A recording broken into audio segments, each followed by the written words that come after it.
और मैं तो एक कह रहा हूँ, अब समय आ गया है इस केजरीवाल का जादू भी देख ले।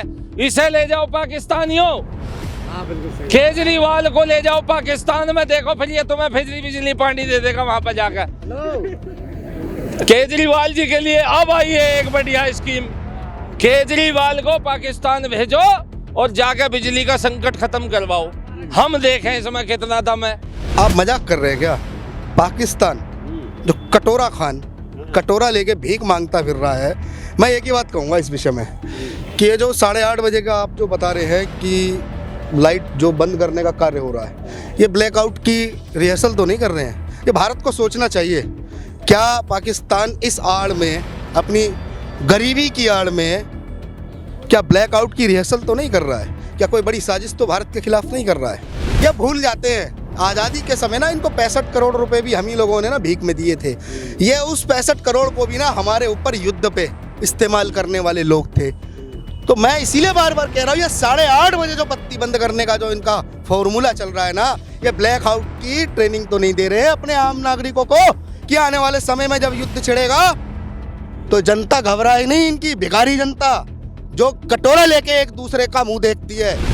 जितना ये बजट अपना पाकिस्तान का बतावे है ना, इतने की मारे यहाँ ये शराब भी दारू पी जा।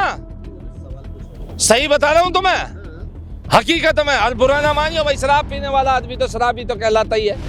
ये पाकिस्तान की बिजली चली गई, पूरे देश की बिजली गई।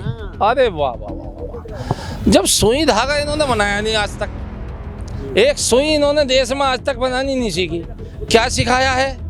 क्या सिखाया है कि 16% हिंदुओं को 1.5% कैसे ले आओ, अपने धर्म का प्रचार कैसे करो, बढ़ाओ कैसे, कन्वर्जन कैसे करो।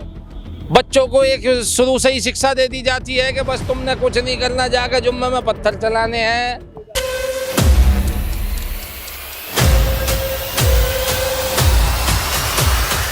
नमस्कार साथियों, एक तरफ भारत के लोग बेरोजगारी और महंगाई पे बात कर रहे हैं, विपक्ष भी महंगाई और बेरोजगारी की बात कर रहा है और सरकार को घेरने का लगातार प्रयास कर रहा है। दूसरी तरफ पाकिस्तान में ऊर्जा संकट है, जहां 8:30 बजे दुकानें बंद करने का आदेश दे दिया गया सरकार द्वारा। सरकार के सभी वरिष्ठ नेता आज खुले मैदान में डिनर और लंच करने के लिए मजबूर हो गए हैं और इसी पर चर्चा करेंगे हम दिल्ली के नागरिकों से। सर क्या कहेंगे? ये पाकिस्तान की बिजली चली गई, ऊर्जा संकट आ गया, 8:30 बजे सबकी दुकानें बंद होने के आदेश दे दिए गए हैं। मतलब कोई भी व्यापारी 8:30 बजे पूरे देश की बिजली गई। अरे वाह वाह वाह वाह। जब सुई धागा इन्होंने बनाया नहीं आज तक, एक सुई इन्होंने देश में आज तक बनानी नहीं सीखी। क्या सिखाया है? क्या सिखाया है कि 16% हिंदुओं को 1.5% कैसे ले आओ, अपने धर्म का प्रचार कैसे करो, बढ़ाओ कैसे, कन्वर्जन कैसे करो। बच्चों को एक शुरू से ही शिक्षा दे दी जाती है कि बस तुमने कुछ नहीं करना, जाकर जुम्मे में पत्थर चलाने हैं। तो भाई संकट तो आना ही था, संकट तो आना ही था। संकट क्यों नहीं आएगा? दूसरे देश की ऊपर उसकी राजनीति में दखल अंदाजी करना। अच्छा यूं और कह में कश्मीर हमें दे दो, अपने तो भूखे मर रहे हैं, अंधेरे में आँख फोड़ते फिर रहे हैं, अब यूं कह में कश्मीर हमें दे दो। तो भाई ऐसा है, हमें तो यूं है नुका भाई एक काम करो, तुम सारे घर वापसी कर लो। आपकी बात से एक सवाल उठ के आ रहा है सामने, कहीं ये ऊर्जा संकट कश्मीर का नतीजा तो नहीं है? जितना इनको बजट अपनी नागरिकों के ऊपर खर्च करना चाहिए था, वो बजट इन्होंने कश्मीर में आतंकवादियों के ऊपर खर्च कर दिया। वही मैं आपको बता रहा हूँ ना, ये क्या सिखाते हैं? अलगाववाद, अलगाववाद सिखाते हैं, आतंक सिखाते हैं। इतना ये आतंकवाद को अपने देश में इन्होंने बढ़ावा दे रखा है। केवल हथियार उन्हें अवेलेबल कराना, बम उन्हें अवेलेबल कराना, उनके केवल आतंकवादी प्रयोजनों में पैसा लगाओगे तो भाई बिजली कहाँ से पाओगे? और मैं तो एक कह रहा हूँ, अब समय आ गया है इस केजरीवाल का जादू भी देख ले। इसे ले जाओ पाकिस्तानियों, हाँ बिल्कुल सही। केजरीवाल को ले जाओ पाकिस्तान में, देखो फिर ये तुम्हें बिजली पानी दे देगा वहां पर जाकर। केजरीवाल जी के लिए अब आई है एक बढ़िया स्कीम, केजरीवाल को पाकिस्तान भेजो और जाकर बिजली का संकट खत्म करवाओ। हम देखें इसमें कितना दम है, कैसे ये वहाँ की सरकार चला लेगा। इसे ले जाओ वहाँ पे। हालत ये है कि आज सरकार के नेता ही खुले मैदान में लंच और डिनर कर रहे हैं। बिजली की कम खपत हो, उस वजह से वो खुले मैदान में लंच डिनर कर रहे हैं। हालत तो पहले ही देख ली थी। तोहफे जो मिले थे ना प्रधानमंत्री इमरान खान को, उसे बेच बेच के तो काम चलाया है। कैसी बात करते हो तुम, हमें पता नहीं है क्या? हालत तो इनकी वो है, 400 रुपए किलो इनके यहाँ टमाटर प्याज बिके हैं। अभी वो भूकंप वो जरा सा आ गया था बाढ़, तो बाढ़ में जो है हर देश से भीख मांगनी चालू कर दी थी। हालत तो शुरू से ही ऐसे है। हमने बताया ना, सुई धागा तुम बनाते नहीं तो फिर ये होगा कहाँ से? भाई देश में मोदी जी जैसा एक नेता चुनो जो देश का सर्वव्यापी विकास करे, जो विश्व में अपने देश का नाम करे, जैसा आज भारत का नाम हो रहा है। आज मेरे पाकिस्तानी भाई बहन समझ रहे हैं, देखो उनकी दुख की घड़ी में हम उनका कोई ऐसा नहीं है कि हम आपके दुख की घड़ी में हम आपके साथ हैं।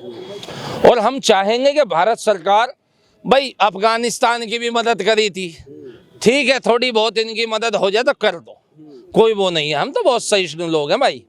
लेकिन इनके प्रयोजन कब खत्म होंगे? अगर आप ऐसे ही चलते रहोगे तो एक दिन खाने के लाले पड़ जाएंगे पाकिस्तान में। नाच के दाने को पाकिस्तान तरस जाएगा अगर इनके ऐसे ही प्रयोजन चलते रहे, क्योंकि इनका केवल एक ही नारा है कि अलगाववाद और आतंकवाद, बाकी विकास का इनसे कहीं तक लेना देना है नहीं। विकास जो है हमारे देश में हो रहा है, आओ और देखो, हाईवे बन रहे हैं, ठीक है, देश में चौतरफा विकास हो रहा है देश का, एक से एक हाईवे बन रहे हैं। जहां पहले जामों में पब्लिक फंसती थी, आज देखो दिल्ली के चारों तरफा ईस्टर्न और वेस्टर्न पैराफिल बना के दे दिया है। मेरठ जाने का 4-4 घंटे लग जाते थे, 40 घंटे में दिल्ली से मेरठ आदमी जाने लगा, ठीक है। अभी यूपी में योगी जी बनारस इलाहाबाद वाला हाईवे बना रहे हैं। तो भैया ये तो विकास करोगे जभी तो होगा ना। और विकास कहाँ करोगे? जब उग्रवाद से दिमाग बाहर निकलेगा तो विकास की सोचेगा। एक रिपोर्ट के मुताबिक जो बजट पूरे पाकिस्तान का है उसमें से 60 से 70% केवल आर्मी के ऊपर खर्च किया जा रहा है। अरे आर्मी तो फिर भी बहुत ज्यादा खर्च करते हैं हमारे यहाँ। जितना ये बजट अपना पाकिस्तान का बतावे है ना, इतने की मारे यहाँ ये शराब भी दारू पी जा। सही बता रहा हूँ तुम्हें, हकीकत में। और बुरा ना मानियो भाई, शराब पीने वाला आदमी तो शराबी तो कहलाता ही है, या नहीं? उसमें चाहे हम हो जाओ चाहे कोई हो जाओ, ठीक है।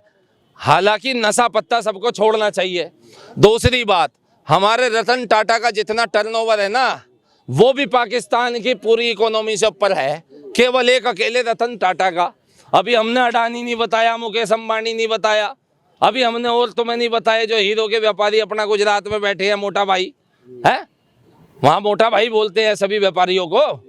तो भाई ऐसा है, चौतरफा विकास चाहिए तो उग्रवाद से दिमाग हटाओ, घर वापसी करो, अखंड भारत में अपना सहयोग दो। अन्यथा एक और स्कीम है, केजरीवाल को ले जाओ और बिजली पानी फ्री करवा के दिखवाओ। क्या कहेंगे? बताइए। जो पूरा मैटर अभी निकल के सामने आया, पाकिस्तान में ऊर्जा संकट गहरा गया है, वहाँ के लोगों को बिजली पर्याप्त मिल रही है, 8:30 बजे पर्याप्त नहीं मिल रही है, और 8:30 बजे पूरे बाजार बंद करवाने का आदेश सरकार द्वारा दिया गया है। और वहाँ के सरकार के नेता भी खुले ग्राउंड में लंच डिनर कर रहे हैं ताकि बिजली की बचत हो सके। देखिए, बिजली की बचत ये बड़ा हास्पद है। मतलब आप मजाक कर रहे हैं क्या? पाकिस्तान जो कटोरा खान कटोरा लेके भीख मांगता फिर रहा है। मैं एक ही बात कहूँगा इस विषय में कि ये जो 8:30 बजे का आप जो बता रहे हैं कि लाइट जो बंद करने का कार्य हो रहा है, ये ब्लैकआउट की रिहर्सल तो नहीं कर रहे हैं। ये भारत को सोचना चाहिए, क्या पाकिस्तान इस आड़ में, अपनी गरीबी की आड़ में, क्या ब्लैकआउट की रिहर्सल तो नहीं कर रहा है? क्या कोई बड़ी साजिश तो भारत के खिलाफ नहीं कर रहा है? ये सोचने का विषय है और भारत सरकार को इस विषय पर सोचना चाहिए कि क्यों 8:30 बजे के बाद लाइट काटी जा रही है। इस विषय पे तो सोचना चाहिए, क्योंकि ऐसा तो बात निकल के आ रही है कि आर्थिक संकट बांग्लादेश में भी चल रहा है, पाकिस्तान में भी चल रहा है, बड़े बदहाल हालात हो चुके हैं पाकिस्तान बांग्लादेश के। पाकिस्तान के बदहाल हालत का जिम्मेदार वो खुद है, वो खुद है। और जब तक ऐसा ही रहेगा, जब तक ये चाइना से कांटेक्ट में रहेगा, क्योंकि चाइना के द्वारा कर्ज दिए जाने से ये डूब गया है। चाइना ने कटोरा पकड़ा दिया पाकिस्तान। कटोरा तो इसको पकड़ने की आदत शुरू से थी, लेकिन चाइना ने इसको कटोरे को खाली करवा दिया। इतना इसको दे दिया है कि ये अब उस कर्जे को उतारने के लिए भी नए नए कर्जों के लिए इधर उधर देशों पे झांकता फिर रहा है। और भारत इकलौता ऐसा देश था जो इसको एक समय सपोर्ट कर रहा था। यह भूल जाते हैं आज़ादी के समय ना इनको 65 करोड़ रुपए भी हम ही लोगों ने ना भीख में दिए थे। ये उस 65 करोड़ को भी ना हमारे ऊपर युद्ध पे इस्तेमाल करने वाले लोग थे। तो मैं इसीलिए बार बार कह रहा हूँ, ये 8:30 बजे जो बत्ती बंद करने का जो इनका फॉर्मूला चल रहा है ना, ये ब्लैक आउट की ट्रेनिंग तो नहीं दे रहे हैं अपने आम नागरिकों को कि आने वाले समय में जब युद्ध छिड़ेगा तो जनता घबराए नहीं, इनकी भिखारी जनता जो कटोरा लेके एक दूसरे का मुंह देखती है। क्योंकि अब वहाँ देखो हमारे क्या पाकिस्तान के हालात हैं कि वो भारत से युद्ध लड़ सके? देखिए पाकिस्तान क्या, उसके तो किसी के भी हालात नहीं है, लेकिन हालात पैदा करने वाला चाइना है। और चाइना ऐसे हालात पैदा कर सकता है क्योंकि कर्जा इतना है कि चाइना के लिए अब वो मरे या गिरे दोनों तरफ मौत इसी की है, पाकिस्तान की। क्योंकि भारत का तो बाल बाका ये कभी जीवन में कर नहीं सकता, लेकिन हाँ चाइना की साजिश के द्वारा ये भारत के लिए लगातार 70 से 75 सालों से ये उग्रवाद पैदा करता रहा है। उग्रवाद की रोटियों पे इसने जो अपना पेट भरा है ये लगातार करता रहा। अरे हमारे यहाँ ना एक शाहीन बाग का आंदोलन हुआ था, थोड़ा उससे ही सीख लेते। उस आंदोलन में ना बिरयानी आसमान से आती थी। अरे तुम भी थोड़ी सी 5 टाइम की नमाज सही से कर लिया करो, तुम्हारे लिए भी आ जाएगी ऊपर आसमान से बिरयानी। ऊर्जा क्यों नहीं आ रही है? अरे ऊर्जा कहाँ से आएगी, कहाँ से आएगी? जिनके लिए सूरज चपटा और धरती घूमती नहीं, ऐसे लोगों को ऊर्जा मिल रही है। जिनकी औकात एक सुई बनाने की नहीं है, काफिर को मार के गजवाए हिंद का झंडा फहराने का सपना देखने वाले, अपने झंडे पे चांद और तारा लगा के घूमने वाले है, ये ऊर्जा पैदा करेंगे? ये ऊर्जा नहीं, ये केवल मौत पैदा करने वाले लोग हैं, ये मौत पैदा करते हैं। चलिए नमस्कार। और आपने सुना लोगों को क्या राय है पाकिस्तान में जो ऊर्जा संकट गहराया हुआ है। तो राय यही है कि पाकिस्तान को आतंक का रास्ता छोड़कर एक अच्छे कौम, अच्छे देश की तरह काम करना चाहिए, एक लोकतांत्रिक देश की तरह अपने देश को डेवलप करना चाहिए। सभी ने यही राय दी। आतंक की वजह से पाकिस्तान बर्बाद है। बाकी आप क्या सोचते हैं? कमेंट सेक्शन में अपनी राय दें। जय हिंद, वंदे मातरम।